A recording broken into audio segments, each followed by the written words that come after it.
to our Constitution Day commemoration. Today actually is not Constitution Day. Does anybody know when the actual day is? The 17th of September. It was yesterday. Okay, the birthday of the Constitution. So today we're having a special program to commemorate that event. So we're going to start off with a musical number by the Wind Ensemble, and then one of our own Snow College students will be announcing our speaker. Just a reminder, next Thursday we will be having a musical presentation by the Red Desert Ramblers. Apparently they're the best bluegrass music in Utah. That's what I've heard. So get excited for that, bring your friends. All right, I'd like to turn the time now over to Vance Larson, who will introduce the Wind Ensemble.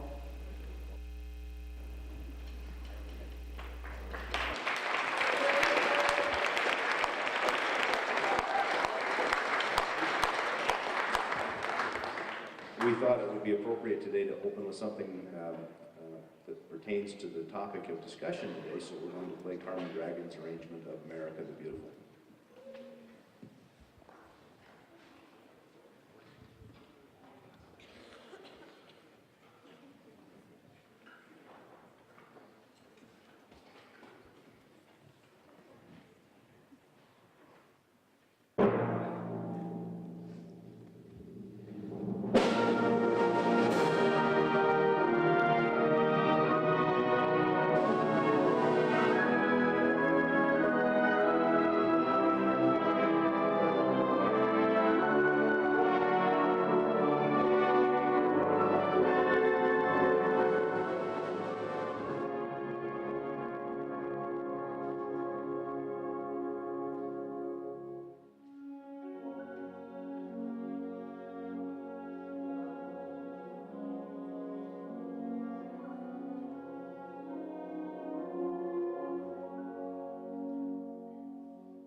Let's hear another round of applause for our great music program here at Snow College.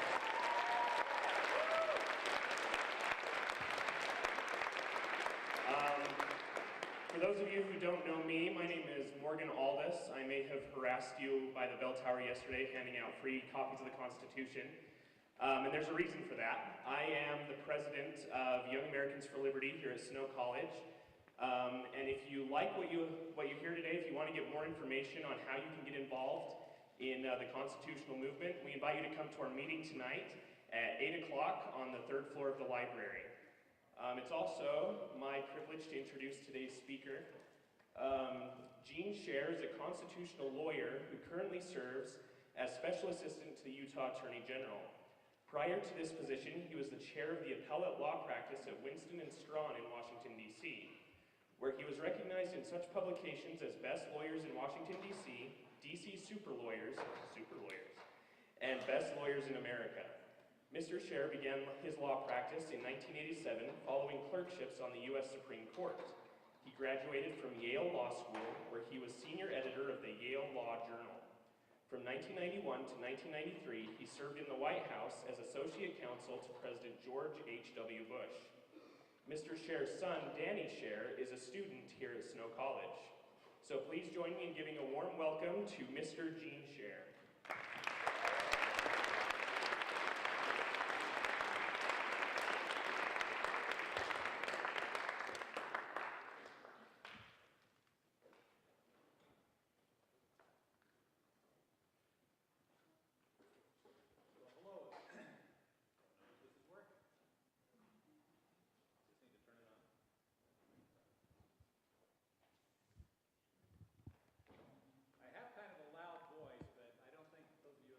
Be able to hear me. Can you hear me now?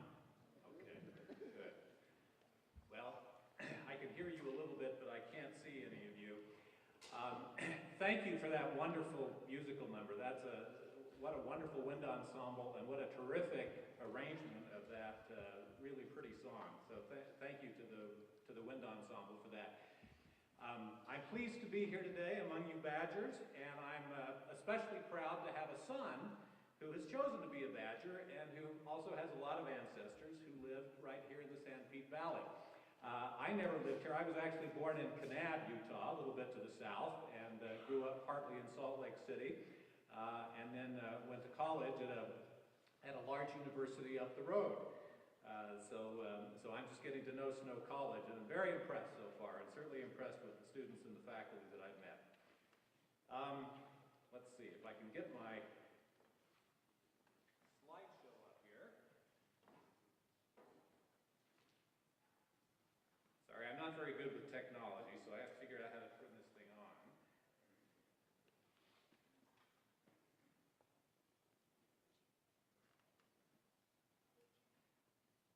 Here we go. All right, we're going to start out with a little quiz, a little question for you. September 17th, yesterday, was the 217th anniversary of what specific event? We talked about September 17th being Constitution Day, but what exactly do we celebrate on Constitution Day? Anybody know? Anybody want to guess? That was the day they signed the Constitution, right? And that was in Philadelphia at a place called Independence Hall. And that convention, the Constitutional Convention that led up to that event, in my view, was one of the most interesting and important events in all of history, with some of the most interesting and entertaining and heroic figures that you can imagine. And if you look at this picture of the delegates to that convention, you can probably identify some of them. 81-year-old Benjamin Franklin, for example, was really a character. He liked to travel around Philadelphia in style, in what he called a sedan chair, which was carried by 4 burly inmates from the local jail. So he would have been a fun person to meet. But rather than just tell a bunch of fun stories or just kind of try to summarize what happened at that convention, I'd like to explore with you the core principle that animated that convention, where it came from, how it motivated the decision to call the convention in the first place, the role it played in the convention, and what we can do to ensure that that principle remains vibrant in our nation today. Anybody want to guess what that principle is? Anybody have an idea? Well, I'm going to keep you guessing for a couple of minutes. The first statement of that principle in an official government document, at least the first statement that I'm aware of, came in 1774, about 13 years before the Philadelphia Convention, and it was written at George Washington's home in Mount Vernon in Fairfax, Virginia. Anybody here ever been to Mount Vernon? A lot of people. Okay, that's a standard stop when you come to the area where I live now in Washington, D.C.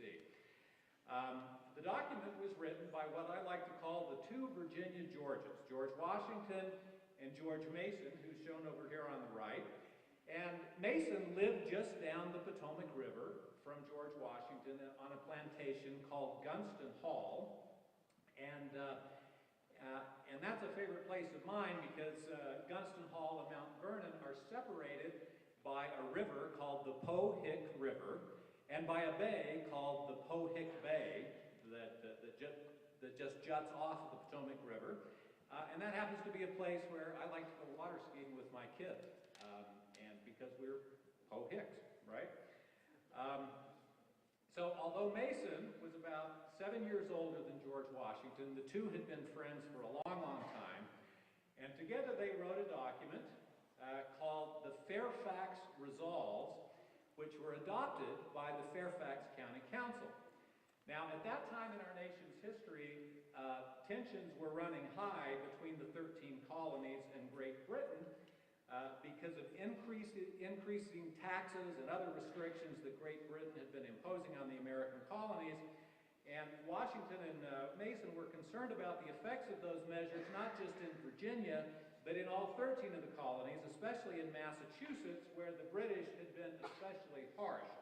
And you can see here a map of the original 13 colonies, and I learned something preparing this speech, and that is that originally the state of Maine was part of Massachusetts. So you see that Massachusetts on this map is divided into two. So anyway, Washington and Mason's resolves were an attempt to appeal to reasonable people back in Great Britain and to try to get them to back down from what they were doing in the colonies. So these resolves made reference to the so-called British Constitution, which was really just a set of traditions rather than any written document. And here's what the Fairfax Resolves said about the British Constitution. They said that the most important and valuable part of the British Constitution is the fundamental principle of the peoples being governed by no laws to which they have not given their consent. Mark that word, by representatives freely chosen by themselves. That principle is sometimes called the principle of the consent of the governed. You all have heard of that principle, right? That was the key principle that was at stake at this time in our nation's history. And their point in these Fairfax Resolves was that the King and Parliament were acting contrary to their own principles when they imposed taxes and regulations on colonists who didn't have any representation in the British Parliament, right? That same principle had been articulated by a number of English philosophers and politicians going back at least 100 years before the American Revolutions. And these included the political philosopher John Locke. How many of you have heard of him? Good. And the even more famous at the time poet and philosopher, a guy by the name of John Milton. Now, unfortunately, the Fairfax Resolves fell on deaf ears, and a few months later, the British actually attacked groups of colonists at Lexington and Concord, Massachusetts. Some of you have probably visited that spot, right? Have you visited there? It's worth a trip.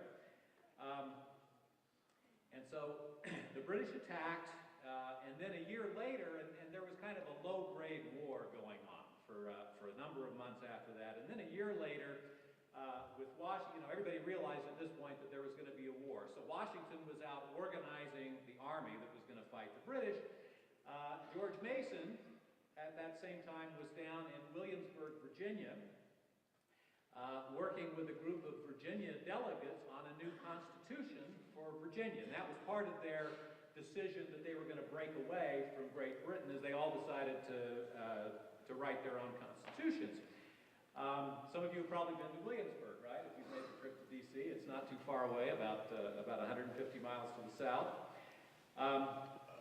So does anybody know what the first part of the Virginia Constitution was? The Virginia Constitution of 1776. There was a part of that Constitution that was called the Virginia Declaration of Rights. And it's the first Bill of Rights in our nation's history. And it was written by none other than George Mason. And here's what it says. It says that all power is vested in and consequently derived from the people. And then Section 6 went on to say, to reiterate this principle of consent, that is that all men having sufficient evidence of permanent attachment to the community, so you had to have some attachment to the community where you live, but if you did, then you have, it says, the right of suffrage, that is the right to vote, and cannot be taxed without their own consent or that of their representatives so elected, nor bound by any law to which they have not in like manner assembled for the public good. And that first section there is often called the principle of popular sovereignty. Have you heard that concept before? The idea that all power, all political power, flows from the people themselves who are sovereign. And so they began by stating the principle of popular sovereignty, and then they went on to state this principle of the consent of the governed, which follows from the principle of popular sovereignty. Okay, so now, does anybody know what we call a government that's based on this principle of the consent of the governed? Am I asking too many questions? Anybody know what kind of a government we call that? Democracy? Okay, good guess. Close. Anybody? Anybody else? Huh? A republic, yeah.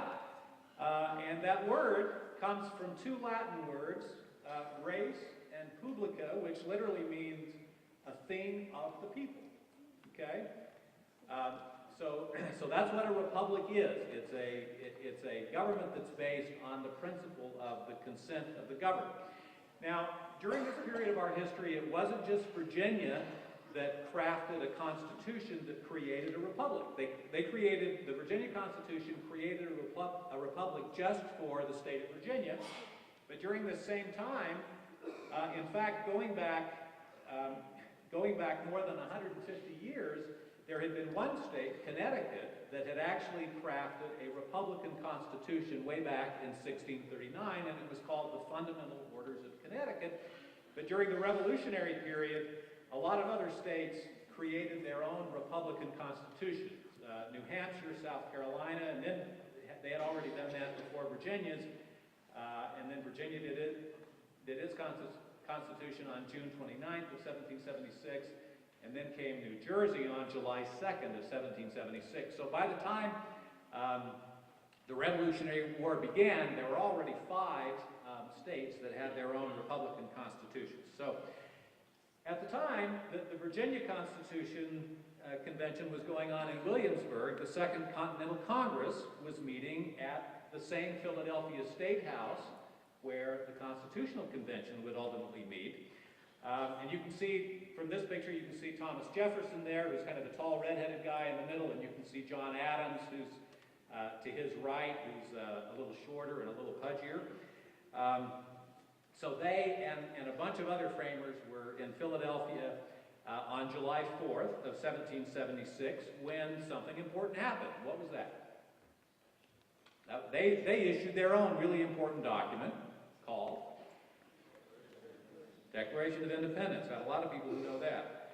And in Thomas Jefferson's eloquent prose, the Declaration re-emphasized the same consent principle, but with a little bit of a twist, and see if you can see what it is. He begins by saying, "We hold these truths to be self-evident, that all men are endowed by their Creator with certain unalienable rights."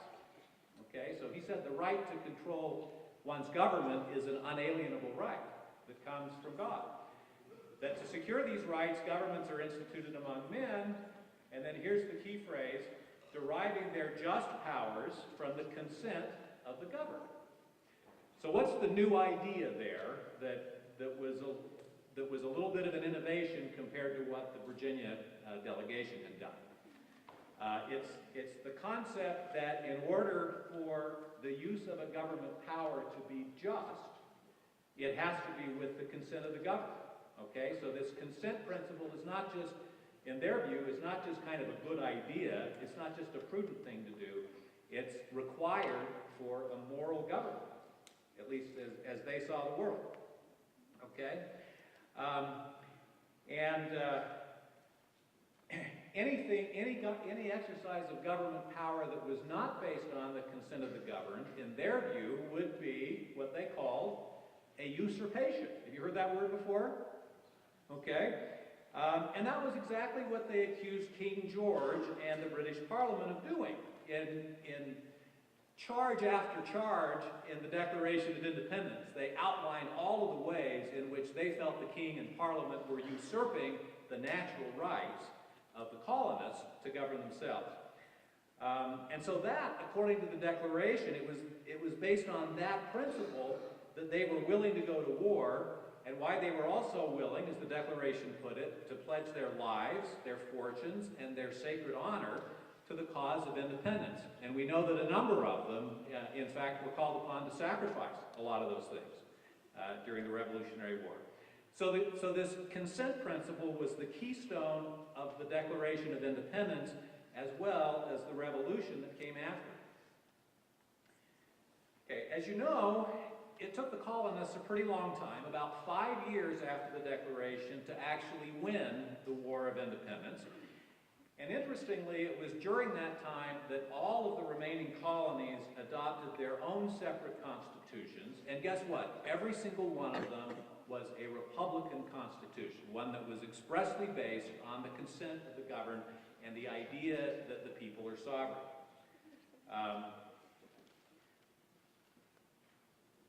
Not very good at creating PowerPoint slides, so I apologize for that. Anyway, Delaware enacted its constitution in September of '76, and then came Pennsylvania and Maryland, where I live now, North Carolina, Georgia, New York, Vermont, and then the very last state, ironically, to draft a constitution during the Revolutionary War was Massachusetts. Anybody know who drafted their constitution? John Adams. And that constitution, by the way, is still in effect today. The other ones have been repealed and replaced with other Republican constitutions. But John Adams' Constitution of 1780 is still in place today in Massachusetts.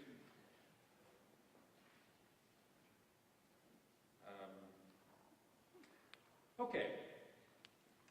The problem is, though, that the collection of colonies, which at that time were called the United States of America, they didn't have a real constitution, right? All they had was what amounted to a voluntary treaty among what were really 13 independent nations.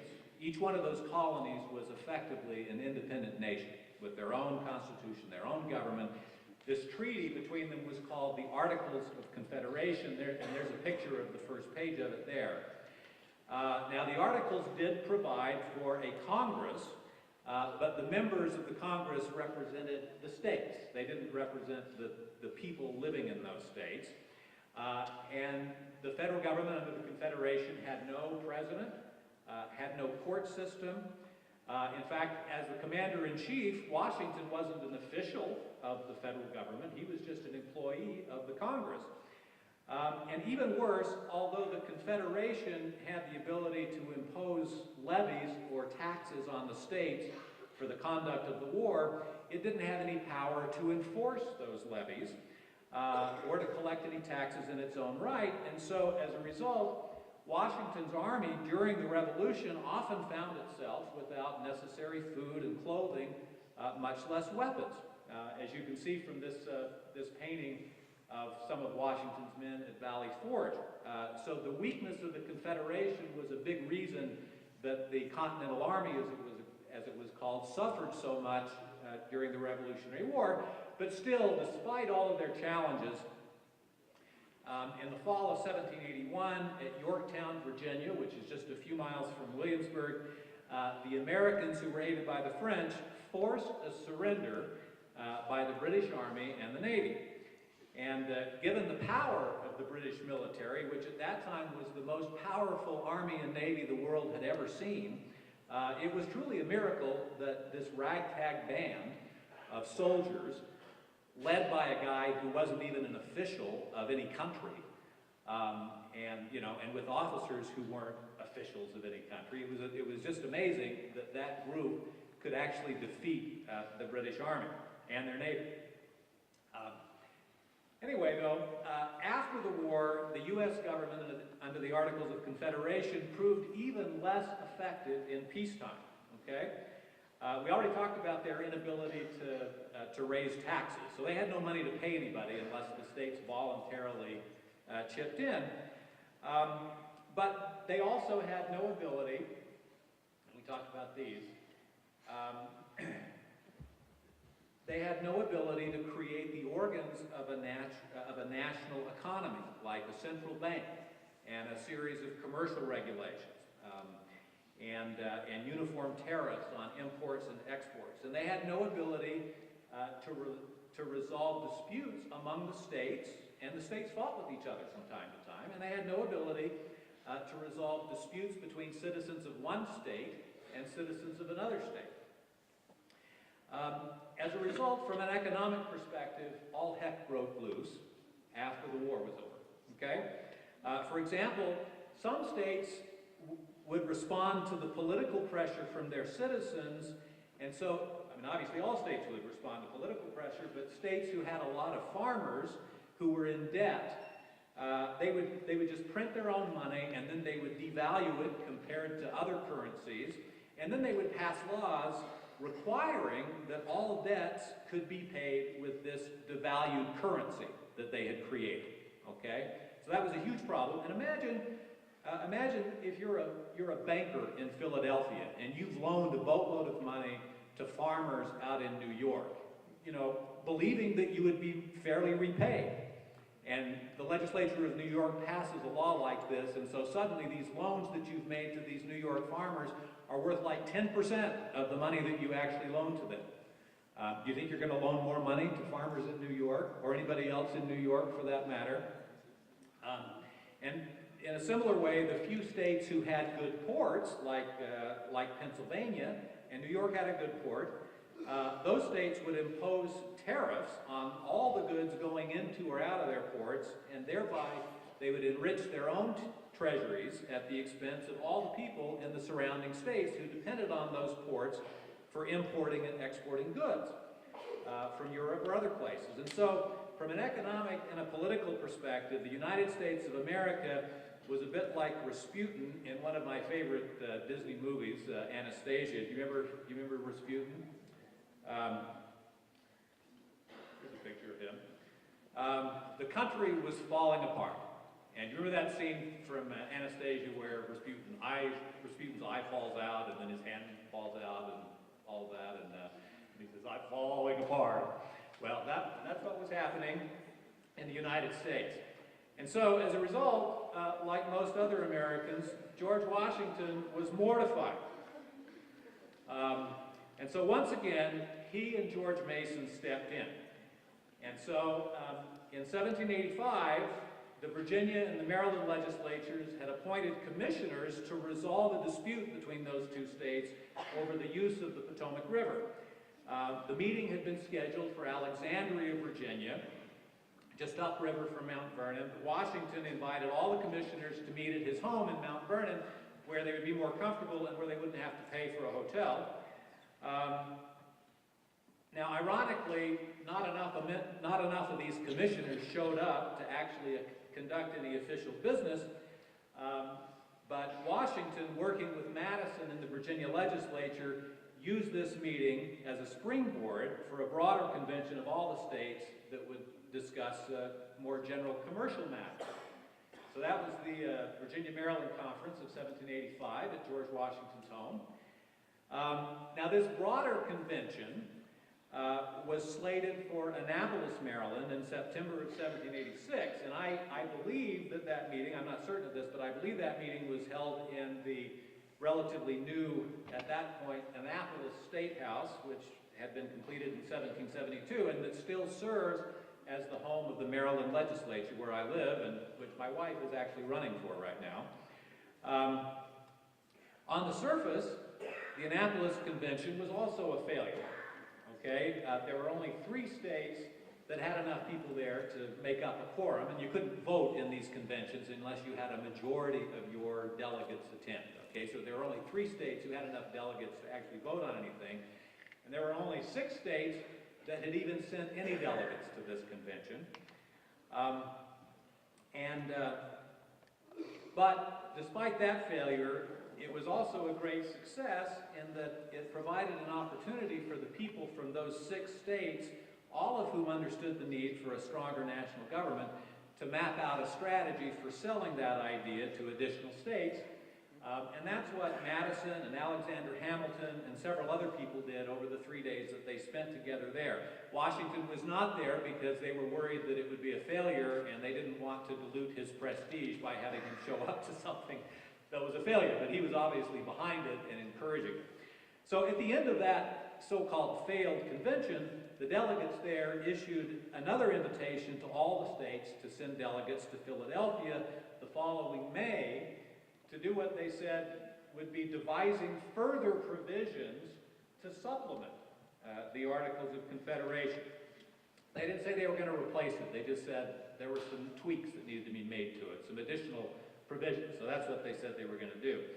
And when you actually read the Articles of Confederation, the fundamental problem with those is really quite apparent. And I put up here on the screen the key provisions of the Articles of Confederation. And if you just study those provisions for a couple of seconds and see if you can see how those provisions differed from the Virginia Constitution that we looked at earlier.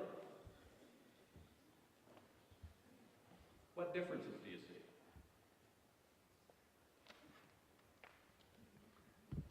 Does it look like it's a government that flows from the people? It's just a treaty among these states. And if you compare that with the Virginia Constitution, which was a good example of a Republican Constitution that the other states had, there was nothing in the Articles about popular sovereignty. There was nothing in the Articles about the consent of the governed. There wasn't even a legislature to which the people themselves could elect representatives. The representatives were representatives of the states. So the government that the Articles created fell well outside the tradition of Republican governments that the colonists themselves had been establishing ever since Connecticut's fundamental orders of 1639. They didn't even attempt to implement the consent principle, which Abraham Lincoln would later call the principle of government of the people, by the people, and for the people. Do you remember that famous statement from the Gettysburg Address? So it's no wonder that the federal government, under the Articles of Confederation, lacked the prestige and the popular support to accomplish anything important. And again, it's because that government wasn't a republic at all, and therefore ordinary citizens didn't feel like they had any big stake in that. How many of you, for example, feel like you have a big stake in what happens in the United Nations? You follow it very closely. How many of you feel like you have a big stake in what happens in the North Atlantic Treaty Organization? Any of you even know what NATO is, right? It's the treaty organization between the United States and most of the European countries. Well, the Articles of Confederation was kind of like that, right? People didn't feel like they had a stake in what happened. So right after the Annapolis Convention, Madison and Hamilton and Washington and others went to work persuading the legislatures of all the states to send delegates to this convention in Philadelphia. And they were actually helped, sorry about the repetition here, they were actually helped by another national embarrassment that occurred early in 1787, and that was called Shays' Rebellion, and it occurred in western Massachusetts. Shays had formed a militia that went around to various courts in the rural parts of Massachusetts, and his militia would basically just shut the courts down.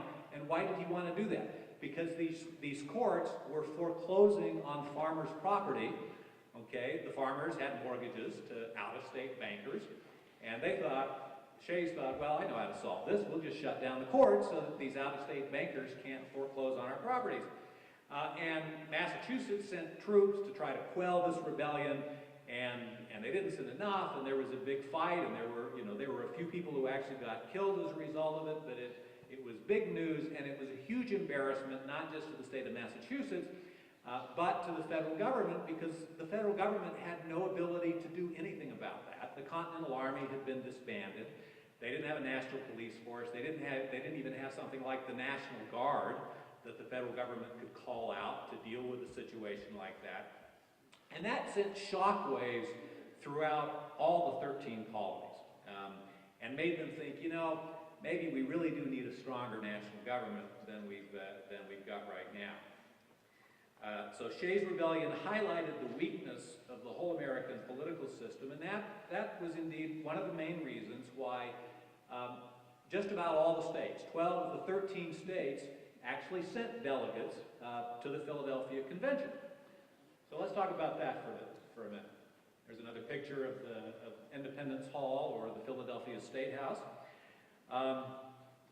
The only state that didn't send delegates was Rhode Island, and they had a legislature that was the worst offender in terms of trying to protect their local farmers from lenders from out of state.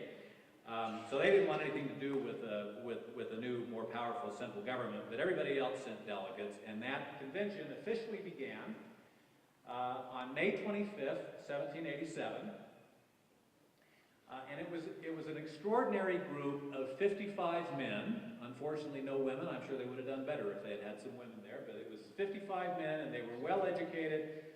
There were lawyers, merchants, college presidents, doctors, generals, General Washington, and some other generals as well, governors of states, planters. All of them had, or most all of them had, a lot of political experience, so they had a good sense for how the people would react to what they were doing. The delegates included some of the most prominent men in America. I already mentioned Benjamin Franklin, who was famous the world over for his inventions like electricity and other things. George Washington and James Madison were both there, and they would be future presidents. There were also some famous people who were not there. Thomas Jefferson and John Adams were actually in Europe acting as ambassadors for the Confederate government. Patrick Henry, how many of you know what Patrick Henry was famous for at this point in history? He was a patriot who stood up and said, before the Revolutionary War started, he said, "Give me liberty or give me death." Well, he was not very excited about this idea of a stronger central government either, and so he refused to attend the Constitutional Convention. He said, "I smell a rat." So Virginia sent somebody else in his place. And you know who was chosen to preside over the convention? Any guesses? Washington. George Washington, who was the most respected man in America. Ben Franklin was the most well-known, the most famous, but George Washington was undoubtedly the most respected man in America, in large part because of his leadership during the Revolutionary War. He was truly a national hero. And so the convention actually lasted 4 months, from May to September, and you might ask, well, why would it take that long to draft this little document that we can put in a pamphlet and stick in our pockets today? Well, the delegates had to hash out a number of serious conflicts on a whole range of issues, and some of them are listed here. The influence of large states versus small states. They had to figure out a way to treat all of them fairly. They had to deal with the issue of slavery. They had to figure out how to elect the president and representatives. And the biggest issue they had to wrestle with was the power of the national government versus the states. They wanted to find a balance, an appropriate balance between state power, which was important, and the powers of the national government. So it took them 4 months to do that, and in the process, they had to do a lot of compromising. You may have a definition of compromise. Here's my favorite definition of compromise, which is let's agree to respect each other's views, no matter how wrong yours may be. So they did a lot of that. But one thing the delegates all seemed to agree on was the need to have the national government be a republic. That is, a government based on the consent of the governed. As the historian Forrest MacDonald put it, the framers' whole purpose was to establish a government based on consent. And the text of the Constitution reflects that in numerous ways. We won't talk about them in much detail, but it began with a preamble that said, "We the people are forming this Constitution." So the power invoked in the Constitution was the power of the people, this idea of popular sovereignty. And then the legislative power was put in Article 1, the very first article of the Constitution, because, of course, it was in the legislature that the people's views would be most reflected. And then the ratification process, it was interesting, the Constitution said that the ratification would not be done by the state legislatures. The ratification would be done in conventions of the people of each state formed for the purpose of ratifying the Constitution. And there were lots of other ways in which the Constitution reflected that principle. So on September 17th, it was finished and signed by the delegates. They said it would become the law of the land when 9 out of the 13 states ratified it. And so, as we all know, everybody in America loved the Constitution. Every state ratified it immediately, and we all had a big party and lived happily ever after, right? Is that what happened? No. The ratification process ended up being a big source of disagreement, and in fact, George Mason, who was a delegate to the Philadelphia Convention, actually opposed the Constitution, refused to sign it, and he became a leader of the Anti-Federalists. Nevertheless, though, New Hampshire became the 9th state to ratify the Constitution on June 21st, 1788, so it took almost a year to get 9 states to agree to it, and then it took 2 more years for all the rest of the states to ratify it. Not surprisingly, Rhode Island was the last. They saw that when all the other states had ratified the Constitution, they might as well jump on board too, so they ratified it in 1790. One of the main points the Anti-Federalists made is that they wanted to have a Bill of Rights, and the Constitution as drafted in Philadelphia did not have a Bill of Rights, even though, as we've seen, it was based on the principle of consent. So the Federalists said, well, okay, we didn't really think it was necessary in Philadelphia, but now that you raised the point, we'll agree to it. So they agreed that they would create a Bill of Rights as soon as the government took effect, and as we all know, that was one of the first orders of business in the new Congress, once that Congress met in, I think it was 1791. So the principle of consent played a big role during the ratification debates as well. You all are familiar with the Federalist Papers, right? That were written by Madison and Alexander Hamilton and John Jay. They were designed to persuade the people in the states, especially in the crucial state of New York, to ratify the Constitution. And one of the things that Madison said in Federalist 39 was that the Constitution is to be founded on the assent and ratification of the people of America, and that it's designed to create a republic, and then he defined the republic as a government that derives all of its powers directly or indirectly from the great body of the people. And the Anti-Federalists, as we know, agreed with that principle as well. So let's see. So, just to summarize, for the founders, the consent of the governed was the central issue, not just in the War for Independence, but also in the drafting and ratification of the Constitution. And as we've seen, they viewed that as a moral principle, not just a good idea. And that's why they decided to transform the U.S. government from a treaty organization, like the United Nations or NATO, into a true republic. So let's take just a minute, skipping by John Adams, let's take just a minute to talk about how we can keep this principle alive in our country today. Shortly after the convention, a woman asked the 81-year-old Ben Franklin what kind of government he had created. Does anybody know what he said? A republic, if you can keep it. Now that's an interesting statement, right? Because it implies that we can lose it. And in fact, if you look at history, there have been, I looked on Wikipedia today, and they list like 20 different republics that existed before the United States was ever formed. Some of those are listed here: Athens, Rome, Carthage, Venice, Florence. They all had republics, but they lost them. And so Franklin was making the point that just because you have a republic now doesn't mean you're going to be able to keep it. And Franklin also was making the point that our success in keeping our republic depends on us. So there are a number of things that we can do to keep that principle of consent alive. I think the most important thing we can do is really two things. Number one, we can watch for violations of that principle in the various governments that we're subject to. And if you look closely, you will not infrequently see violations of that principle.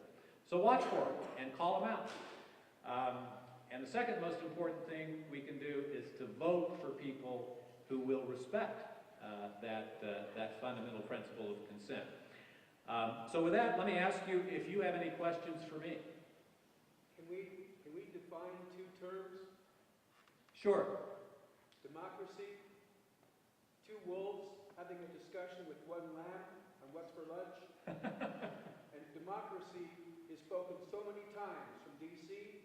that Americans, just like these children, believe that we have a democracy. We don't have a republic anymore because we've stopped talking about it. You know what a lien is? When you put a lien on a property? Why do we talk about unalienable? It's unlienable. You cannot put a lien on our rights. And we keep saying unalienable until everybody thinks it's unalienable. It is not unalienable. It's unalienable. You cannot put a lien. There's no way you can diminish our right to life, liberty, and happiness. Can we define those terms from the beginning? Can we change the language in D.C. so we can stop lying to our children, stop lying to the people in this country? Well, the gentleman, I think, has a good point. And in fact, if you look at the concept of a Republican government and the consent of the governed, governments exist along a continuum, right? You have a pure Republican government on one side, which is what the framers were really trying to do. And then you have a continuum between that and what people would call tyranny, right? And there's no question that we have moved along that continuum. I don't know that we need to get into debate about how far, but do we have time for one more question? Okay, one more question. Anybody else have a question? Well, just in conclusion, let's go back to our picture here. As we celebrate the signing of our Constitution on that fateful day in Philadelphia, I hope that all of us will remember the fundamental principle on which it was based and do our best to preserve it and even advance it, push us back towards a Republican form of government in both in our governments and in our political culture so that we can keep the republic that our framers tried to pass on to us. Thank you very much.